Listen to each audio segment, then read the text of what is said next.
Baik, Bapak Ibu, ini minggu yang kelima, artinya kita memasuki 4 bulan di caul yang kedua, dan Sri Gereja sini kita punya klausulnya ya, punya mekanismenya tahun ini ya. Jadi umat pemenang menyatakan kerajaan Allah. Bagi Bapak Ibu yang sudah seringkali dengar slogan itu disampaikan terus-menerus, bukan sekedar memperkenalkan apa yang ada di gereja kita, tetapi membuka pikiran Bapak Ibu bahwa memang ada janji yang tidak pernah lalai Tuhan kerjakannya. Ya, kendati pun mungkin sebagian kita terkadang mungkin agak bosan ya dengarinya, tidak apa-apa ya. Ya nggak apa-apa, itu firman Tuhan kok ya. Bosan itu dinamika aja. Satu hari pasti dibutuhkan. Kenapa? Karena belum pernah mengalami, atau yang sudah mengalami sudah merasa cukup ya, puji Tuhan. Tapi saya mau ingatkan kepada kita semua bahwa apa yang Tuhan janjikan tidak pernah kembali sia-sia loh. Amen.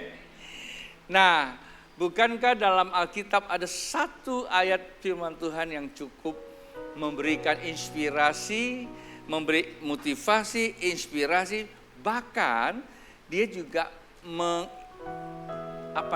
mengimpartasi nilai dan kuasa Allah, yaitu Yeremia pasal 29 ayat 11, di mana ketika bangsa Israel dalam kondisi pembuangan, ketika di dalam pembuangan pikiran kita tidak menentu. Mengapa? Karena kita ada pada sebuah situasi, kita tahu masa lalu, kita mengalami masa kini, kita tidak tahu masa depan. Nah, ini persoalan.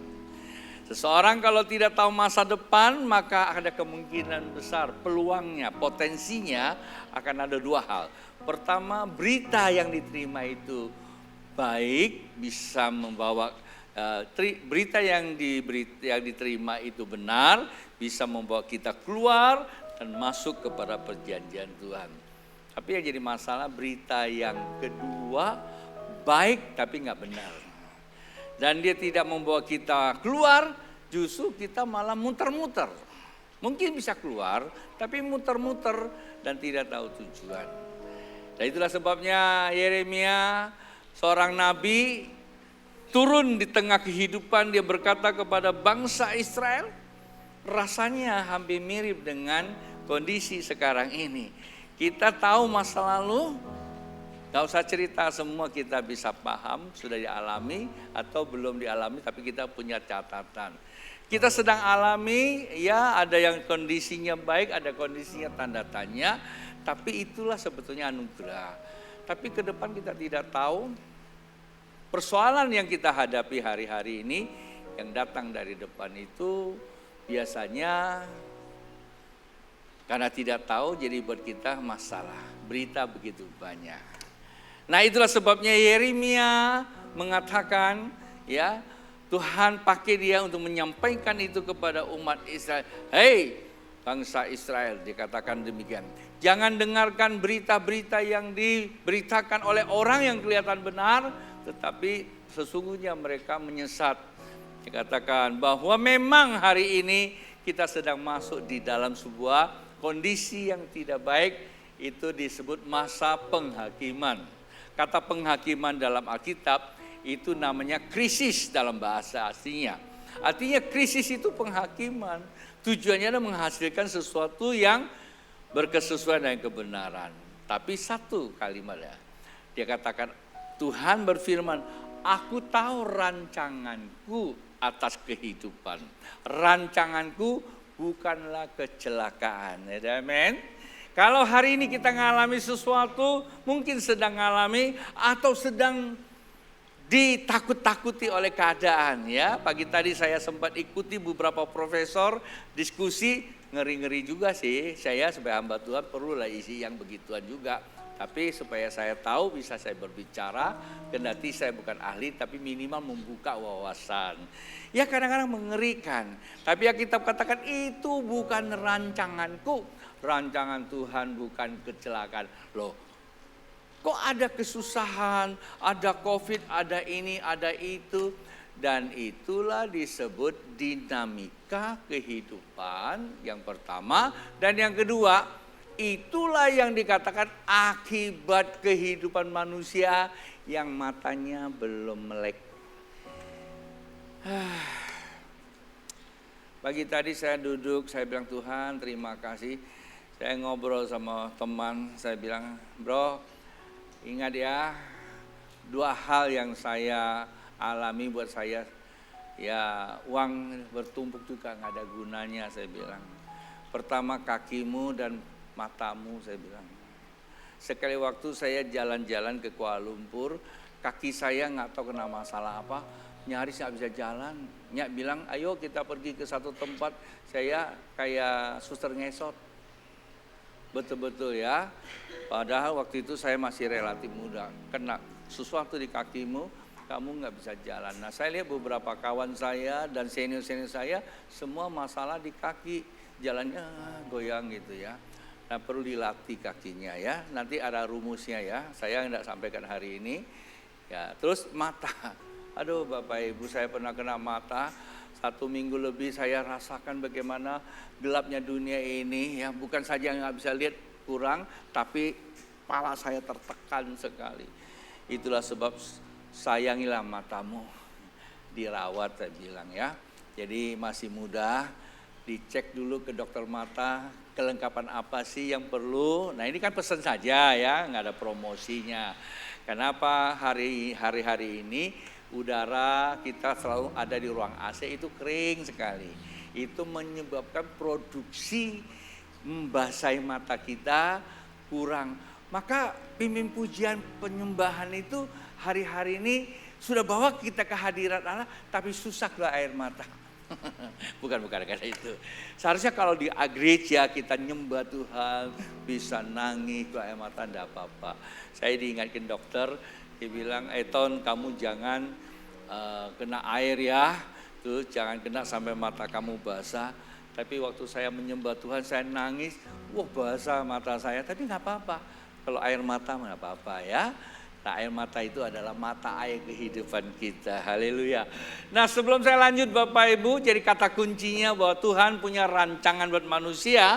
Dari kejadian, kegagalan manusia menjalankan sebuah proses, tapi tujuan Tuhan adalah penuh pengharapan. Bilang sama samping kiri kananmu, Anda punya harapan loh. Hari ini apapun yang sudah Anda dapatkan, vonis yang sudah ditetapkan, ngeri rasanya, tapi masih ada harapan. Minimal harapannya ketemu Tuhan Yesus kan? Halo. Nah itu yang gak enak Bapak Ibu. Iya, ada kayak kali pertama hadir di ruangan ini Bapak Ibu, saya lihat tangannya. Ada? Ya selamat datang ya buat Bapak Ibu yang kali pertama hadir di tempat ini. Nah kita baca Alkitab supaya gak lama-lama sini. Karena caul yang kedua ini kita masuk ke wilayah pembahasan kapasitas. Bapak Ibu saya ambil dari rancangan Tuhan. Jadi ingat ya Bapak Ibu kalau perlu dicatat loh, ini penting. Kalau kita tidak memahami kebenaran, ya jalan kita akan jadi persoalan. Ya, jadi ada hal-hal yang sangat penting sederhana. Pertama panggilan, tujuan dan kehidupan. Ayo sama-sama panggilan, tujuan dan kehidupan.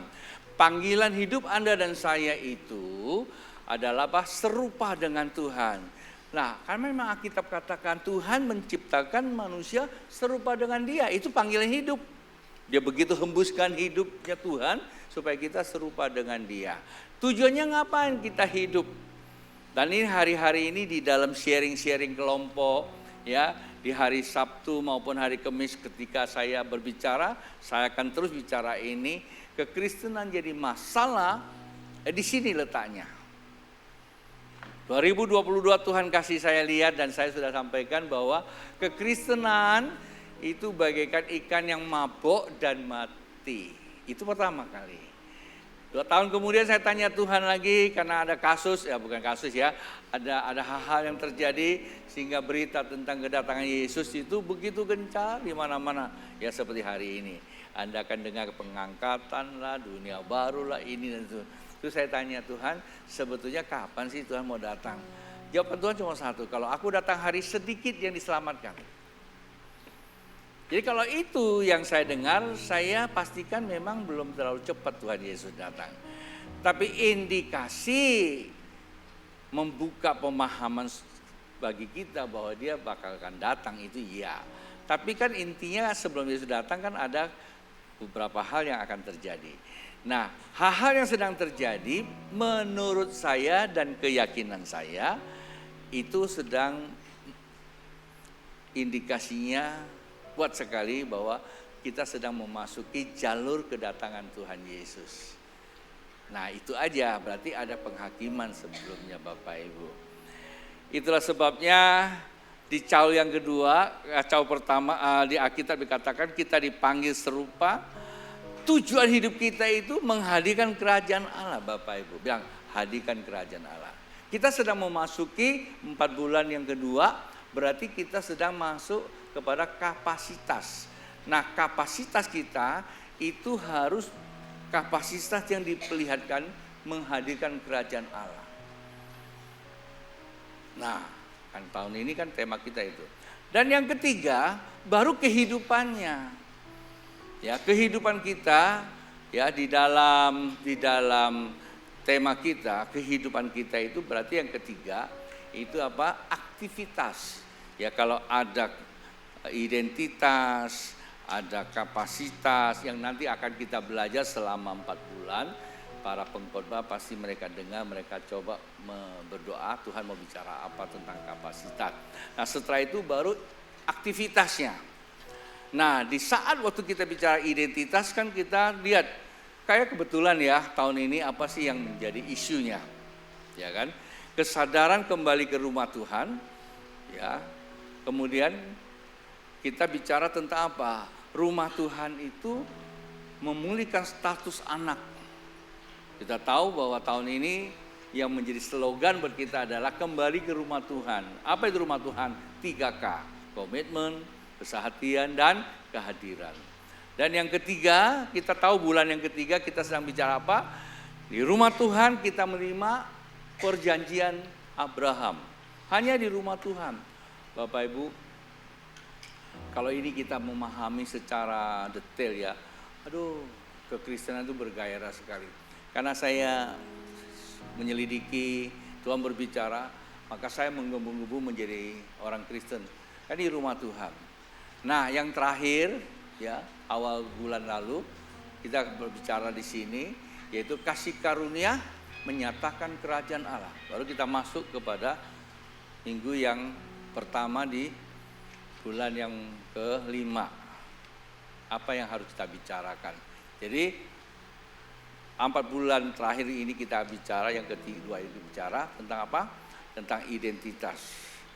Nah, pada bulan Mei, khusus yang bulan Mei itu ada kuasa Allah, hadirkan kerajaan sorga.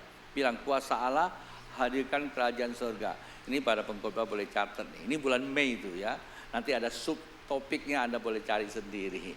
Bulan Mei itu kuasa Allah, hadirkan kerajaan Allah. Karena memang tujuan hidup kita menghadirkan nilai-nilai kerajaan Allah.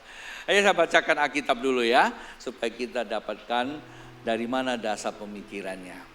Kejadian pasal pertama ada beberapa ayat saya mesti bacakan buat Bapak Ibu. Perhatikan di layar monitor kalau sudah dibukakan. Saya baca dari tab saya, kitab saya maksud saya. Maka Allah menciptakan manusia, dari ayat 27, maka Allah menciptakan manusia itu menurut gambarnya. Menurut gambar Allah diciptakannya lah dia, laki-laki dan perempuan. Diciptakannya mereka. Allah memberkati mereka, lalu Allah berfirman kepada mereka, beranak cuculah dan bertambah banyak. Penuhilah bumi dan taklukkan itu. Berkuasalah atas ikan-ikan di laut dan burung-burung di udara. Dan atas segala binatang yang merayap di bumi. Bapak Ibu, ini kadang-kadang bertanya sama saya, apakah pemerintah melanggar firman Tuhan enggak ya? Kenapa pemerintah membatasi kelahiran cuma 2? Sementara anak kita bilang apa? Penuhi bumi beranak cucu. Kenapa mesti ribut? Coba aja baca lagi ulang. Beranak dan cucu, enggak beranak terus kan? Ya kan? Kalau beranak terus ya boleh-boleh aja. Tapi kalau dibatasi 2 ya puji Tuhan tuh Alkitab enggak melanggar tuh pemerintah ya. Teruskan lagi ayat 29.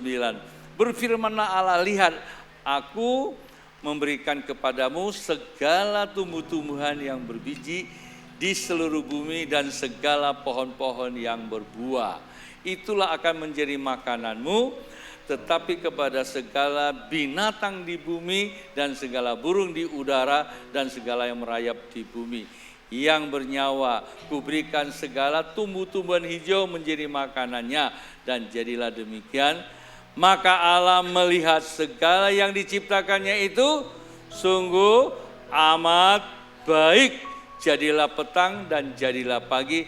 Itulah hari ke-6, hari aktivitasnya Tuhan. Setelah itu beristirahat pada hari yang ke-7. Kalau satu hari ada kesempatan kita bicara hari ke-7, indah loh. Ada beberapa teman dari akademisi teologi minta saya, Pak Tony seminar dong, akhir zaman. Saya nggak tahu, belum minat ya seminar ya, belum minat. Tapi doalah satu hari. Mungkin saya belum minat. Apakah memang saya belum minat atau memang daya rangsangan dari orang yang mau ngikut kurang sehingga tidak ada magnet buat saya pengen buat gitu. Kalau ikut-ikutan kan kurang bagus ya. Ada berapa banyak hal ketika mereka ngobrol sama saya sharing, dia kaget. Ada rahasia-rahasia kerajaan Allah yang terkandung di dalam Alkitab. Mungkin kita pernah baca tapi kita tidak mengerti maknanya, itu persoalan besar loh Bapak Ibu. Ya. Pagi tadi Pastor Gideon bicara sini bagus sekali ya, dia juga bicara tentang soal kapasitas bahwa firman Tuhan itu menjadi hal utama untuk kita baca. Anda perlu baca Alkitab. Ya, kenapa? Kalau kita baca Alkitab berarti kita sedang masuk ke wilayahnya Tuhan. Ya, gambaran Alkitab itu adalah firman di dalamnya. Kata Alkitab itu al itu sang ya, bahasa aslinya itu bahasa Arab ya. Kata al itu namanya sang. Sang itu berarti apa? Hal yang mewah, hal yang luar biasa. Sang Bapa, sang Tuhan gitu ya. Nah, al itu sang. Kitab itu berarti kanon ya, atau kitab itu buku ya. Itu bahasa Arab. Jadi sang buku atau buku yang dahsyat. Anda pegang ini buku yang dahsyat ya. Karena sang itu sesuatu yang megah, jadi buku yang megah. Banyak baca ya. Nah, kenapa dibilang megah? Karena buku ini sebetulnya sebelum ada ditulis ya, berdasarkan ini kan dibukukan oleh para bapak-bapak gereja ya, dibukukan, dikanonkan maksudnya ya, supaya menjadi kanal, menjadi jalur. Sebetulnya dia itu adalah kumpulan dari apa? Manuskrip, tulisan-tulisan lama ya, atau itu apa itu namanya? prasakti ya. Biasanya kalau kita ada peresmian itu ada tulisan di tembok ya. Zaman-zaman dulu kan ada bentuk batu dan sebagainya, itu dikumpulin jadi buku yang sangat megah. Bapak Ibu, ya ini luar biasa sebetulnya. Tapi diganti lagi yang lebih modern ya ini, ya modern. Ya di samping dia jadi bisa diisi yang lain dan dia juga bisa jadi obat penenang. Ya buat anak-anak banyak ya kena ini ya, kasih obat penenang dia. Kalau dia lagi ribut-ribut kita makan, kasih jadi ini, tenang dia tuh Bapak Ibu. Ya lama-lama anaknya jadi masalah ya. Saya nggak bahas ini, satu hari nanti saya bisa bahas, atau saya akan panggil undang teman-teman saya ahli di bidang ini. Ada apa sih di dalamnya? Kok saya bilang obat penenang? Pernah sekali ada berita dikatakan zat adiktif itu bukan hanya kimia tapi elektrik juga ya, itu bisa terjadi. Di alam semesta ini listriknya terlalu banyak yang bergerak gitu ya, beresonansi dan akan merusak kita punya fisik. Maka jaga tubuh itu penting. Tuhan datang ya, Tuhan datang atau keadaan dunia ini mengharapkan atau menghadapkan kita harus mempersiapkan roh, jiwa dan tubuh. Gereja itu bicara tentang rohani, jiwa itu pengajaran, tubuh ini bicara aktivitas Bapak Ibu. Nah nanti di poin yang ketiga itu aktivitas, itu kita bicara tubuh itu ya.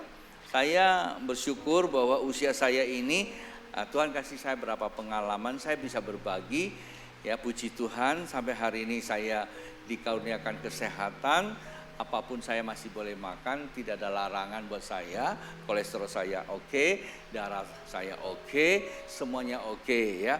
Yang nggak oke cuman karena asupannya aja sih. Ya. Asupannya kalau makan king crab ya masih oke, tapi asupnya belum ada gitu loh. Nggak minta. Kalau pas Jumat tiba-tiba kirim ke rumah, ya juga nggak ditolak sih. Ya, ini guyonan Bapak Ibu. Saya teruskan lagi ya, yang 20-30-nya tutup, sudah selesai. Nah sekarang kita bicara minggu ini ya. Ya waktu saya mesti clearkan minggu ini, minggu pertama apa itu yang kita mesti bahas. Minggu pertama menerima kuasa karena kan tadi katakan apa? Tuhan berikan kita kuasa menghadirkan apa? Kerajaan Allah. Terima kuasa Allah menghadirkan apa? Kerajaan Allah. Dari pembacaan Kejadian pasal 27 sampai ke 30 yang paling membuat kita memahami itu ayat 28. Dikata apa? Beranak cuculah dan bertambah banyak, penuhilah bumi dan taklukkan itu. Itu perintah Bapak Ibu. Menaklukkan semua ciptaan Allah. Ya dengan apa? Dengan apa? Berkuasalah atas ikan-ikan di laut dan burung-burung di udara. Ya, dan segala binatang yang merayap di bumi. Sebetulnya berkuasalah atas segala sesuatu yang Tuhan ciptakan di bumi gitu loh ya. Kalau kita rangkum dalam satu kalimat yang sederhana, berkuasalah atas segala ciptaan Allah yang ada di bumi. Bukan dikuasai mereka. Jangan dikuasai sama pohon. Ketika pohon tidak berbuah, kita masuk rumah sakit jiwa. Ya kan? Banyak orang nanam, nggak berbuah. Bapak saya pernah nanam. Kami ini ada perbedaan saya, anak dan bapak saya. Bapak saya itu sekali waktu libatkan kami nanam padi. Ya kan, Anda kalau tahu nanam padi lumayan loh prosesnya ya. Dari pembibitan, ya pembenihan, itu ditumbuk, kemudian padi masukin. Nah tunggu berapa lama kemudian kan muncul tuh, dicabut lagi. Nah dicabut, tanahnya dipajak gitu ya, dicangkul itu nah, kemudian benih yang tadi udah bertunas dipotong, dia punya akar atasnya satu-satu lagi. Wah, kami bagian ini, papa saya kan bagian cuma nunjukin. Kami anak-anak yang kan makan kerjaan ringan. Ya waktu saya masih remaja, umur saya masih 8 atau 9 tahun baru ke Jakarta, nunjuk gitu. Nah tungguin, ketika dia sudah tumbuh hijau, nah lama-lama bulir. Nah udah bulir, banyak burung datang. Pasang itu loh orang-orangan, kita duduk di pondok tarik ting ting tong tong ting ting tong tong. Lari tuh burungnya kan, betul nggak? Tahu kan ya? Nah satu hari nggak tahu gimana ya, kakak saya atau apa mungkin ketiduran nggak diteng teng tong tongin, habis dimakan sama burung. Ya, habis dimakan sama burung, jadi tidak bisa panen. Kami anak-anak apa senang kan, nggak usah panen lagi. Panen kan pakai ketam tuh, gatel Pak Bu. Ya. Jadi karena barangnya udah dimakan burung, kami nggak usah kerja. Kami anak-anak senang, tapi nggak haleluya. Beras nggak usah lagi, padi nggak usah dipetik, nggak usah kerja. Papa saya stres loh. Dia ngomong sama mama, karena segitu banyak habis padinya. Paham? Paham nggak maksud saya? Ketika kita bergantung kepada alam yang kita buat, pohon, dia bisa buat kita gelisah dan itu bisa timbul penyakit. Kalau Alkitab katakan apa? Kita dikasih kuasa menguasai seluruh ciptaan. Anda harus yang menguasai uang kamu. Punya uang gak salah. Yang jadi masalah kalau uang itu menguasai kamu. Udah mau tidur, sekoteng belum minum. Ya ringan lah sekoteng ya. Udah mau ke sekoteng, ada bakwan, gorengan. Ya cuma 1 butir.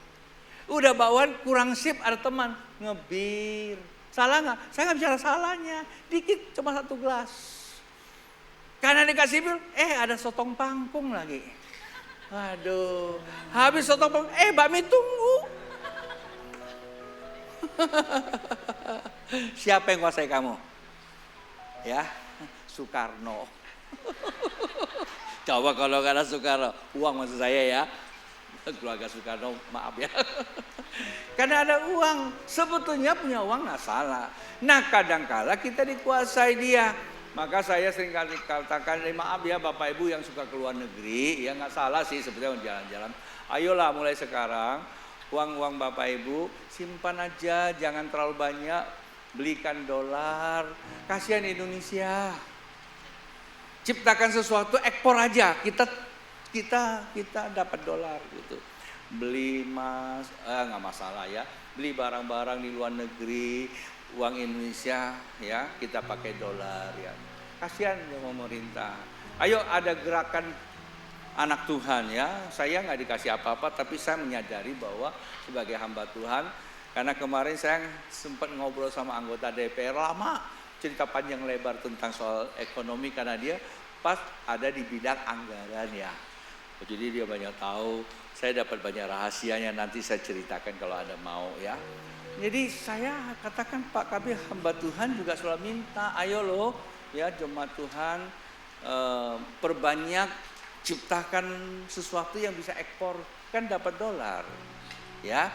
Kalau Anda semua beli-beli dari luar, uang kita habis ya, dolar naik terus, nanti yang susah siapa? Tenang ya, hari ini minyak masih murah ya. Pagi tadi salah profesor katakan bahwa itu pemerintah itu udah sampai capek loh nyiapin uang untuk supaya kita punya minyak murah. Dari mana kita minyak murah? Sementara Amerika hanya dalam berapa minggu itu dari $4 sampai hampir $8 satu galon. Singapura juga, Anda bisa bayangkan hampir semua negara minyak naik. Loh kok Indonesia enak-enak aja, yang kena cuma hanya dua itu ya, Dex sama turbo ya. Tapi kan jarang orang pakai turbo, banyak kan pakai apa? Yang masih subsidi, ya Pertalite, satu lagi Pertamax juga kena subsidi tuh, padahal harga pasar udah tinggi sekali. Ya di Malaysia 95 harganya sudah hampir 4 sekian dolar ringgit kemarin saya tanya, artinya sudah naik sekian banyak. Kita masih tetap tuh 13.600 ya. Nah itu Bapak Ibu, sekedar informasi saja Bapak Ibu. Nah bagaimana kita bisa menerima kuasa untuk menghadirkan kerajaan Allah? Tema minggu ini ada apa? Terima kuasa Allah karena apa? Penuh Roh Kudus. Kamu akan terima kuasa karena apa? Penuh Roh Kudus. Nah Roh Kudus satu pribadi yang Tuhan utus untuk menemani kita di dalam mengelaborasi kehidupan. Kata elaborasi itu menata kehidupan ini. Bapak Ibu, kita punya rumah, kalau nggak ditata itu kan berantakan. Ngerti loh, rumah kita nggak ditata tuh. Ya saya lihat rumah-rumah anak saya, aduh rapi banget mereka. Ya rumah saya juga rapinya itu tukang ngerapin, saya yang tukang berantain. Ya saya yang tukang berantakannya ya, tapi saya ngaku lah. Tapi dia ada satu orang yang ngerapin. Ya di rumah anak saya yang ngerapiin. Ya istrinya ya juga tukang ngerapiin juga gitu. Jadi rumah kita perlu rapi. Pernah nggak kita berpikir bahwa kehidupan perlu dirapikan? Siapa yang bisa menolong kita merapikan kehidupan kita yang akan datang sedangkan kita tidak tahu? Itu berrahasia. Panjang Bapak Ibu, nanti saya mau ceritakan ini di sesi-sesi berikutnya. Tapi satu yang bagian yang saya mau sampaikan, terima kuasanya dulu. Kita baca Kisah Para Rasul ayat yang pertama dan ayat yang pasal pertama ayat ke-8. Nggak lama lagi kita mau masuk perayaan Isa Al-Masih ya, kenaikan. Alkitab katakan Kisah pertama ayat ke-8, Bapak Ibu perhatikan baik-baik, Anda catat saja di rumah, ya bisa baca terus di rumah. Tetapi kamu akan menerima apa? Kuasa. Kamu akan menerima apa? Kuasa. Kalau apa? Roh Kudus turun ke atas kamu. Dan kamu menjadi apa? Saksiku. Kalau di sini kata saksiku di dalam perjanjian lama kitab Mazmur 1 Samuel di situ, kamu akan berubah jadi manusia lain ya. Di Yerusalem dan di seluruh Yudea dan Samaria sampai kemana? Sampai ke bumi. Kata saksi di sini Bapak Ibu bukan banyak cerita. Ya. Lagunya Andi itu, biarlah hidupku menjadi penyembahan. Sikap perilaku kita ini benar-benar harus membawa sebuah dampak dimanapun kita ditempatkan. Dan tidak ada cara, dan itu dikerjakan oleh Roh Kudus. Apa yang kita saksikan? Nilai-nilai kerajaan Allah. Dan nilai-nilai kerajaan Allah. Bapak Ibu seringkali dengar kata nilai-nilai kerajaan Allah. Padahal itu sangat penting sekali. Tanggal 14 Mei kita merayakan kenaikan Tuhan Yesus ke surga. Ya kan? Tapi tahu nggak waktu kita merayakan kematian dan kebangkitan? Artinya Yesus dalam konteks 2000 tahun lalu selama 40 hari dia masih ada di bumi. Ngapain? Dia menyelesaikan tugas yang sangat penting 40 hari, yaitu mengajarkan tentang nilai-nilai kerajaan Allah. Kita akan mengatakan bahwa kemenangan menyatakan kerajaan Allah, dan itu hanya sekedar sloganan, dan itu hanya motivasi Bapak Ibu. Saya kurang terlalu nyaman kalau hanya motivasi, tapi saya lebih nyaman ayo kita masuk kepada akar. Menanam kita bisa bertumbuh. Kalau kita tidak pernah menanam, cuma dikasih lihat, kita jadi konsumen aja. Kita mau jadi produsen lebih baik. Itulah sebabnya kita, dari mana kita bisa terima kuasa itu? Kuasa itu sudah menjadi perjanjian Tuhan, namun yang menjadi kehidupan kita, yang menata kita adalah Roh Kudus sebagai guru yang memimpin kita di setiap langkah. Saya ada hari ini Bapak Ibu, saya terlalu yakin itu karena Sang Ilahi yang gak kelihatan. Kalau saya bicara sesuatu yang kelihatan, Bapak Ibu pasti akan bergairah. Karena bisa merangsang panca indera kita. Ya kan? Hal yang mungkin Anda tidak bisa lihat, saya bungkus dengan bungkus yang cukup rapi, saya bawa masuk, Anda akan merasa, wow. Kalau isinya durian, padahal nggak kelihatan. Anda pencium, bisa membuat Anda bergairah, pengen makan durian itu. Ya Pak ya? Nah, sesuatu yang bisa kita lihat, kita cium, bisa kita raba, itu bisa merangsang, membuka panca indera kita, sehingga keterbukaan pikiran kita itu bisa membuat kita tertarik untuk mau menikmatinya. Tapi kalau saya bicara Roh Kudus, nggak kelihatan Bapak Ibu. Itulah sebabnya poin yang sangat penting di sini adalah ketahuilah bahwa Tuhan punya janji kepada kita. Kuasa untuk kita bisa menyelesaikan masalah kamu. Kalau kita jadi pecundang kalah terhadap dosa, kita kalah terhadap hal-hal yang lain, kita kalah, banyak masalahnya muncul. Bukan masalahnya terlalu banyak, cara kita menyelesaikannya yang tidak benar, tidak tahu. Yang terpenting adalah kita mesti tahu cara menyelesaikannya. Jangan tiap hari kita mengeluh masalahnya. Sebetulnya masalahnya bukan banyak. Karena kita tidak mengerti menyelesaikannya, maka masalah itu menjadi banyak. Bagaimana kita bisa menyelesaikan? Tidak ada cara lain. Kita mempunyai kuasa. Ya, waktu kita belum sekolah kita tidak ngerti baca. Ada masalah juga. Sebagian besar kita ya, yang besar, sebagian besar tidak enak. Sebagian kita tidak ngerti bahasa Jepang. Kalau yang banyak kan hampir saya hakimi. Sebagian kita, termasuk saya juga nggak ngerti bahasa Jepang. Bermasalah nggak ke Jepang? Bermasalah nggak? Coba tanya Pastor Sukadi, bermasalah nggak? Oh dia jawab nggak masalah be, ada teman saya ini. Ya kan? Google. Ya sekarang ada masalah. Tinggal halo, arigato. Keluar dia ya. Kita nggak ngerti bahasa Jepang, kita bermasalah. Saya waktu tahun berapa ya? Tahun 90-an atau tahun 2000 awal-awal saya ke Taiwan. Habis pelayanan saya pengen ke satu kota, saya tidak tahu, saya tidak sebutkan kota itu, ada tujuan tapi saya tidak tahu alamat. Perjalanan naik kereta kurang lebih 4 jam. Saya bilang sama pastor sana, tolong antar saya ke stasiun kereta, nanti saya akan beli tiket ke Taichung, ya, dari Taipei ke Taichung 4 jam kurang lebih, kalau Taiwan benar atau tidak, kurang begitu.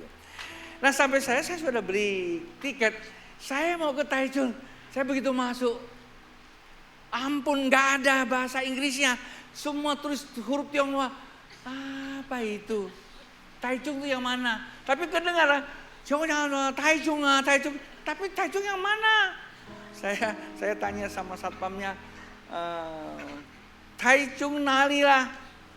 Oh, sana. Saya ikut. Ke dalam Pak Bu, nggak ada huruf yang lain. Saya dengar, saya nggak berani tidur, dengarin. Taichung, saya tahu ini Taichung, saya turun. Karena saya tidak tahu. Anda bayangkan, ini dalam realitas saya jadikan sebagai apa? Ilustrasi. Roh Kudus kalau kamu tidak kalau kamu tidak ada yang bimbing kamu nggak ngerti kuasa Allah, bagaimana kamu operasikannya. Jadi apa? Maka itu yang pertama ingat ya, tahu itu Roh Kudus. Roh Kudus kalau turun kita akan terima kuasa. Oke? Paham ya? Bilang sama samping kiri, terima kuasa, hadirkan apa? Kerajaan Allah. Karena Roh Kudus turun atas kamu. Nah, sampai di situ banyak orang tanya, bagaimana pastor saya terima Roh Kudus? Nah, ini yang saya perlu sampaikan supaya ini clear ya. Bagaimana kita bisa memperoleh Roh Kudus? Mari Bapak Ibu. Yang pertama, ada beberapa catatan biasa saya pakai begitu. Yang pertama kita baca Kisah Para Rasul 2 ayat 1, terus saya bacakan buat Bapak Ibu. Operator akan bantu kalian. Ketika tiba hari Pentakosta, semua orang percaya berkumpul di satu tempat. Nanti tanggal 14 ya. Oh enggak, 10 hari kemudian. Tiba-tiba turunlah dari langit suatu bunyi seperti tiupan angin keras yang memenuhi seluruh rumah di mana mereka duduk. Perhatikan baik-baik. Dan tampaklah kepada mereka lidah-lidah seperti nyala api yang bertebaran dan hinggap pada mereka masing-masing. Maka penuhlah mereka dengan apa? Roh Kudus, lalu mereka mulai berkata-kata dalam bahasa-bahasa lain seperti yang diberikan oleh Roh Kudus itu kepada mereka untuk mengatakannya, untuk berbicara supaya orang mengerti bahasa lain katanya ya. Ya mungkin sekarang ada yang berkata bahasa roh, saya tidak terlalu masuk wilayah itu. Tapi ketika kita berbicara orang lain bisa mengerti maksudmu. Itu karena pertolongan Roh Kudus Bapak Ibu. Nah, Roh Kudus sangat-sangat amat penting. Kenapa? Kalau kita berbicara ada kuasa untuk orang mengerti. Seperti saya khotbah, nggak ada gunanya kalau saya ngomong Anda nggak ngerti kan, betul nggak? Pengertian akan membuka pikiran kamu. Jikalau pikiran kamu terbuka, tinggal dua, apa Anda mau turuti atau tidak, itu kembali kepada Anda. Tapi tugas saya cuma apa? Buat Anda ngerti, terbuka pikiran. Hati Anda punya masalah. Kalau Anda membuka pikiran hati kamu punya kerinduan, maka saat itulah Anda akan mendapatkan apa? Jawaban dari Tuhan itu sendiri. Tugas saya cuma membuka pikiran. Nah, demikianlah Alkitab. Bagaimana kita bisa dipenuhi Roh Kudus? Yang pertama Bapak Ibu, komitmen yang tinggi. Di situ ada kata apa? Perjanjian Allah adalah kepastian. Karena Tuhan yang berjanji dan pasti Dia akan berikan kepada kita. Itulah sebabnya mari terus menerus minta. Pagi tadi Pastor Gideon bilang berdoa menyembah. Kalau berdoa menyembah nggak ada pengertian juga namanya apa? Berdoa di ketutup sama langit aja. Tapi berdoa kita percaya kita sedang bersekutu dengan Sang Ilahi. Maka Dia akan memenuhi Roh Kudus. Nanti pada hari Paskah ya. Isa Al-Masih, saya yang pembicara, saya akan jelaskan agak sedikit lagi tentang hal ini. Jadi apa? Pertama, perjanjian Allah adalah kepastian. Yang kedua Bapak Ibu, Kisah Para Rasul pasal yang keempat ayat 31, di situ dikatakan, dan ketika mereka sedang berdoa, goyanglah tempat mereka berkumpul itu dan mereka semua penuh dengan Roh Kudus, lalu mereka memberitakan firman Allah dengan apa? Keberanian. Di situ ada kalimat dikatakan ketika mereka sedang apa? Berdoa. Goyanglah tempat mereka berkumpul. Yang kedua Bapak, yang pertama pekerjaan Allah atau perjanjian Allah adalah kepastian. Yang kedua kesepakatan di dalam hidup kita itu sangat penting. Bapak Ibu kesini bukan sepakat dengan saya, tapi sepakat dengan ini. Ngapain Bapak Ibu ada di gereja berkumpul? Anda percaya bahwa apa yang tertulis bakal terjadi. Ketika saya sampaikan, belum saya berdoa, Roh Allah sudah bekerja. Alkitab banyak mencatat, ketika Petrus sedang berbicara, Cornelius dipenuhi Roh Kudus, kemudian dia berubah. Padahal dia bukan orang Yahudi, Bapak Ibu. Dan itu sangat amat penting sekali. Anda sepakat dengan firman Tuhan? Anda sepakat firman Tuhan, Anda sepakat dengan saya, maka Anda akan menerima apa yang Tuhan janjikan. Dan yang kita lihat ketiga. Yang ketiga, Galatia pasal yang kelima. Baik Bapak Ibu, kita lihat. Ini sangat penting. Ini yang membuat dunia berubah. Dunia tidak menuntut kamu pandai. Karena orang pandai banyak di dunia. Dunia juga tidak menuntut kita itu ya banyak berdoa. Karena dia sudah banyak berdoa. Tapi dunia melihat satu hal. Apa yang dilihat? Dan 22 dikatakan. Tetapi buah roh ialah kasih, sukacita, damai, sejahtera, kesabaran, kemurahan, kebaikan, kesetiaan. 23 kelemah lembutan, penguasaan diri, tidak ada hukum yang menentang hal-hal itu. Ayat 24, barang siapa menjadi milik Kristus, kasih garis bawahi, barang siapa sebut dirinya adalah Kristen, kasih garis bawahi, ia telah menyalibkan daging dengan segala hawa nafsu dan keinginannya. Saya bertanya kepada teman-teman, siapa yang sudah pasti diselamatkan? Ada yang percaya, ada yang berkata, yang percaya.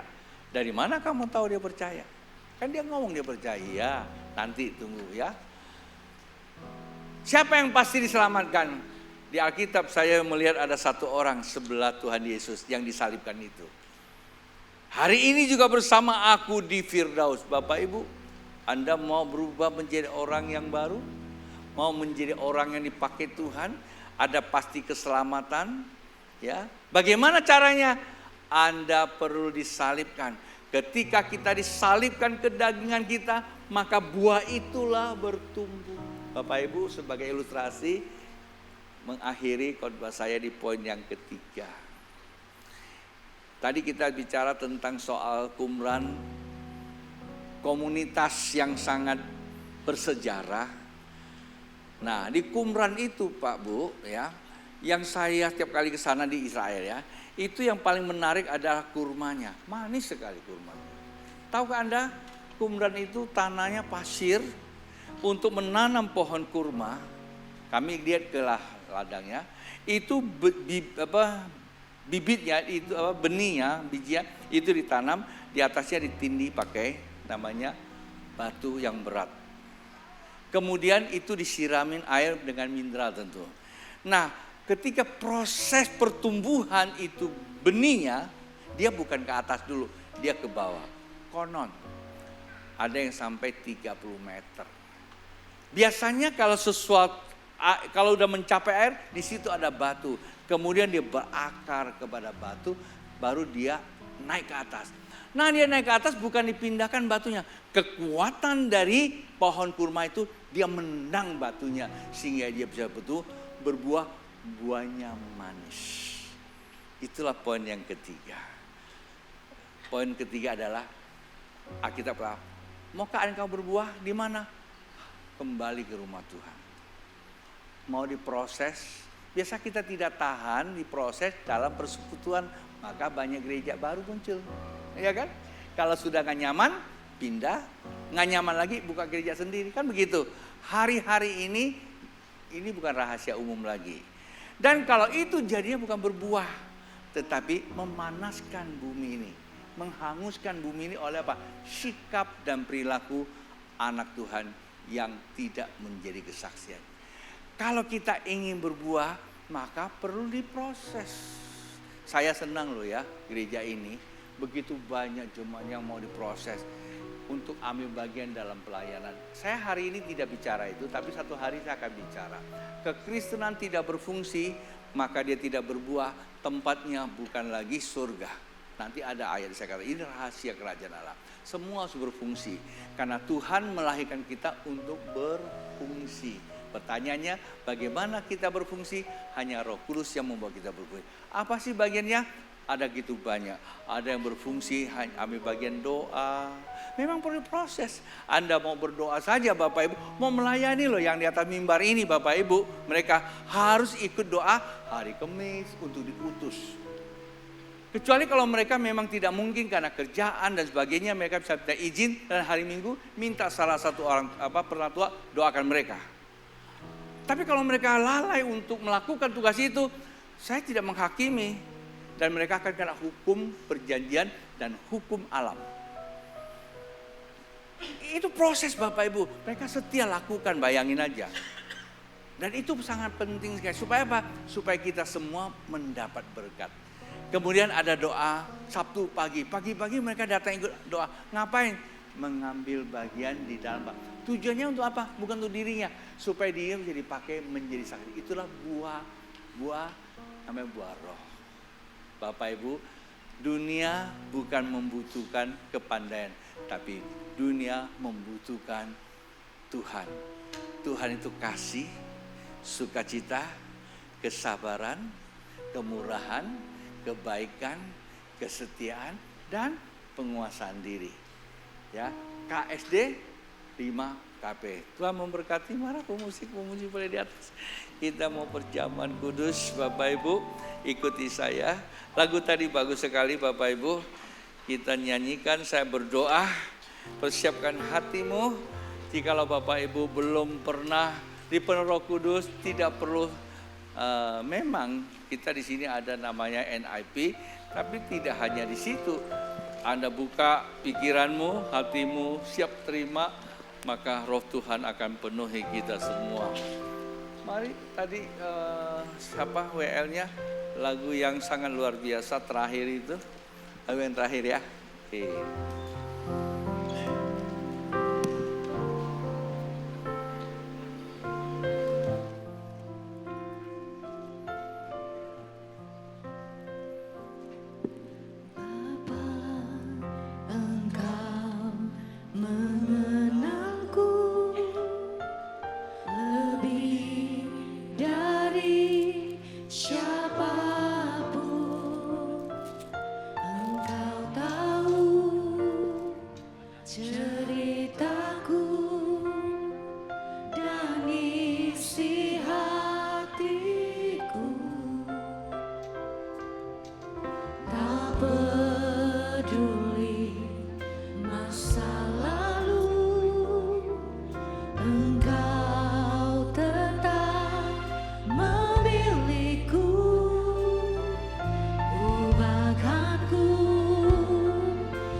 Nyatakan lihat pujian ini di hadapan Tuhan. Bapa, Engkau mengenalku lebih dari siapapun. Engkau tahu ceritaku dan isi hatiku.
pribadi harus berbuah, membuktikan kapasitas kita. Buah yang manis, buah yang bisa membawa kesegaran bagi orang lain.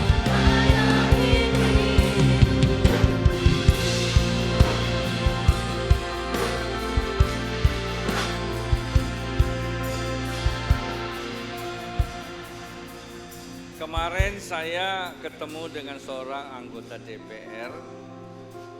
Tanpa sengaja dia bilang sama saya, "Pastor, di daerah saya di pedalaman dulu banyak buah semangka. Sejak adanya MBG, semangka ini nggak sempat buah untuk suplai." Artinya kebutuhan semangka itu begitu tinggi. Ada dua hal dia bilang. Pertama, kebutuhan buat MBG, saya nggak tahu ya karena benar nggak pakai semangka. Tapi ini alasan dia. Yang kedua, seringkali semangka itu busuk. Bapak Ibu, buah semangka bisa memperlengkapi program Prabowo MBG. Rakyat senang karena ada makanan bergizi gratis. Kerajaan Allah memerlukan buah. Bilang sama sampingnya, semangka aja bisa memperlengkapi Prabowo. Gimana kamu? Bisa nggak memperlengkapi kerajaan Allah? Kalau belum bisa, jangan mimpi bisa tinggal di dalam kerajaan Allah. Amen. Dan itu benar. Mulai hari ini, apa sih latar belakang kita? Tuhan gak lihat, Tuhan sanggup ubahkannya. Tuhan mau install kita jadi pribadi yang produktif. Kenapa? Karena memang dasarnya Bapak Ibu dan saya adalah produk yang punya kuasa. Satu, kedua, punya tujuan. Yang ketiga, punya nilai. Hanya tersembunyi oleh karena iblis. Tuhan datang untuk membukakan kembali. Dan bukan saja dibuka, Tuhan memperlengkapi. Hari ini kembali kepada kita, bagaimana meresponnya. Sebagai hamba Tuhan, saya menyampaikan. Tapi sebagai pribadi Roh Kudus, dia sangat rindu untuk memenuhi kita semua. Supaya kelak kita bisa menjadi alatnya ke depan. Hari ini Bapak Ibu, siapapun kita, jikalau engkau merindukan dia, engkau membutuhkan dia, mari tanganmu terangkat, saya akan mau berdoa. Bapa Surgawi, hamba-Mu telah selesai untuk menyampaikan firman Tuhan. Kami sadar di tengah dunia yang begitu luas, kami tidak tahu ke depan apa yang sedang terjadi. Hanya Tuhan sendiri yang tahu, itulah sebabnya Roh Kudus penuhi kami. Supaya kami dapat kuasa alam bisa membalikkan keadaan kehidupan ini. Bernilai-nilai kerajaan Allah. Dengan buah-buah roh. Orang akan melihat Tuhan karena melihat kami. Ada kasih Allah, ada sukacita, ada kesabaran, ada kebaikan, ada kesetiaan, ada kelemah lembutan, dan ada penguasaan diri. Tuhan, kami butuhkan itu semua. Karena hari ini hamba berdoa di dalam nama Yesus. Mari Tuhan, penuhilah janji-Mu atas mereka. Karena kuasa adalah janji Tuhan. Ketika kami berkomitmen, kepastian itu diberikan. Ketika kami hadir bersama-sama, ketika kami sepakat, kami menerimanya. Kami hadir untuk terus berkembang, bertumbuh, berbuah. Hari ini Tuhan, kami datang di hadapan-Mu untuk menerima perjamuan. Sebagaimana Engkau sendiri yang berkata kepada kami. Ketika mereka sedang makan, Yesus mengambil roti, mengucap berkat, memecah-mecahkannya, lalu memberikannya kepada murid-muridnya dan berkata, ambillah, makanlah, inilah tubuhku. Bapak Ibu, Di tanganmu ada cawan, perjamuan, dan roti. Mari angkat di atas tinggi-tinggi. Bersama saya katakan, Tuhan Yesus, terima kasih buat tubuhmu yang Engkau berikan kepadaku. Hari ini ketika aku makan, aku menerima tubuhmu, hidupku berubah. Bukan aku yang hidup, Engkau yang hidup dalam aku. Dalam hidupanku, aku kuat dan dapat bertindak karena kuasa Allah oleh Roh Kudus. Di dalam nama Yesus, mari kita makan bersama.